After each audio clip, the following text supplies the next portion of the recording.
English, as you all know, has an ocean of vocabulary, right?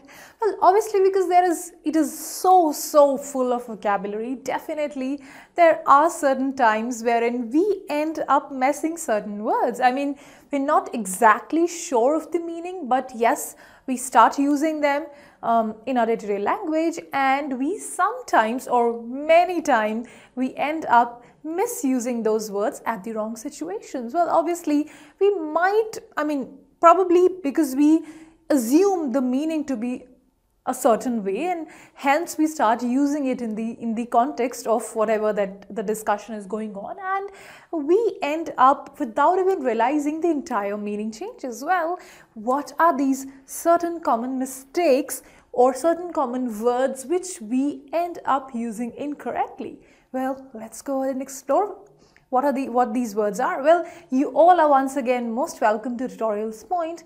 Let us go ahead and explore these certain words which we might not be using in probably the most appropriate context or the most appropriate manner.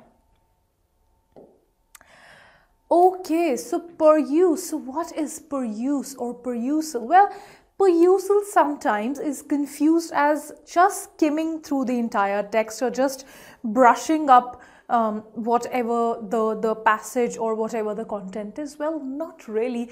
Perusal doesn't mean superficial skimming. On the contrary, perusal means to read something really attentively with, noticing all the minute details. So next time you end up using this word perusal, be careful of where to use it.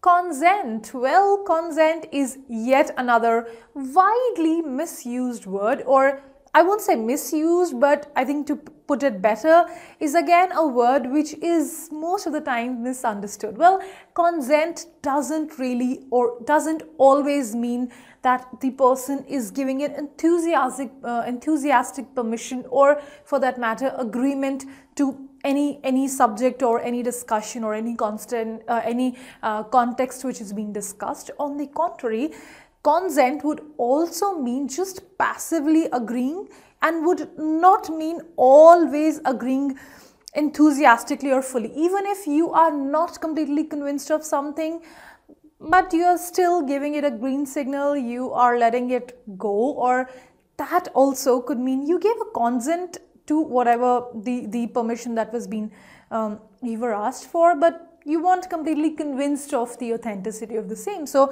you could also give a consent when you are still not 100% convinced of the authenticity, and it not necessarily means that you could the only time when you could give a consent to something was when you are completely in favor of that. So definitely you might want to use it at the right place. Okay, enormity. Well, a widely and hugely confused word because it resembles enormous, so we confuse it as something that is very big and enormous. Well, not really. So enormity actually means a very profoundly evil or an immoral act or a heinous crime as well. So I was confused, or I was surprised by the enormity of the crime. So that is the right context for the usage of this word. So next time, be careful where you are using this word, because the meaning could be very different to what you might assume it to be. Chronic. Well, chronic is yet another confused, or not exactly confused, is yet another misused word, because most people assume chronic to be a disease or something. Well, chronic not really means a disease. Chronic means, or for that matter, disease or something that is severe or intense. Well, not really. Chronic doesn't really mean something that is severe or intense or a disease per se, but yes, chronic actually means something which has been existing for quite some time, for a long period of time, for a very long period of time. right? So for example, you could be in chronic pain. So I've been in chronic pain, which means that you have been in that pain for quite some time, maybe many years or many days or months or whatever. So anything which exists for a long period of time is actually tagged as chronic. So now that you are aware of what the right meaning is, well, use it at the right place. Okay, well, IE, what is IE? Again, is usually misunderstood as for example. Well, IE doesn't really mean for example. IE, on the contrary, means in other words, right? So, stop using it if you're using the wrong way.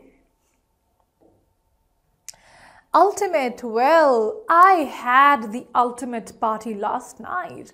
Well, ultimate actually means, something, usually ultimate is confused as a word which means the best, right? So something which was, so I had the best party ever last night. So I had an ultimate party last time, I had an ultimate time with him. Well, ultimate not actually really means the best or something which is the pinnacle. Well, on the contrary, ultimate means the final entry in the list of items. So there are chances, if you had an ultimate party or if you spent an ultimate time, there are chances that you might not party again. You might not spend time with the person for the next time. So you might want to be very careful before using this word, because ultimate actually means the final entry, right? So he is the ultimate candidate in this entire in today's list of people who are giving the interview. So be careful where to use this word, because it could mean completely different to what you assume it to be. Decimate. What is decimate? Again, it is assumed as a word with the which means that something, which means to eradicate something fully and completely. Well, not really. Decimate doesn't mean to eradicate something completely. On the contrary, yes, not exactly on the contrary, but yeah, decimate actually means to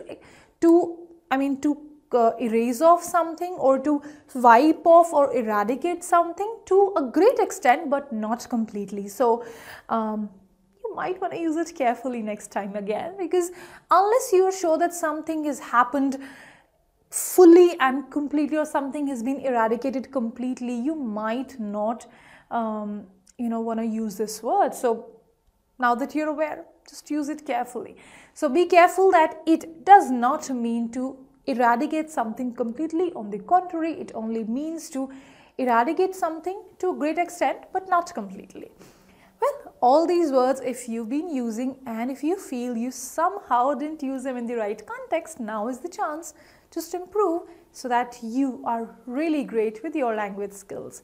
Well, I will see you again in the next video. Till that time, keep learning with tutorials, point and tutorics. Have a good day.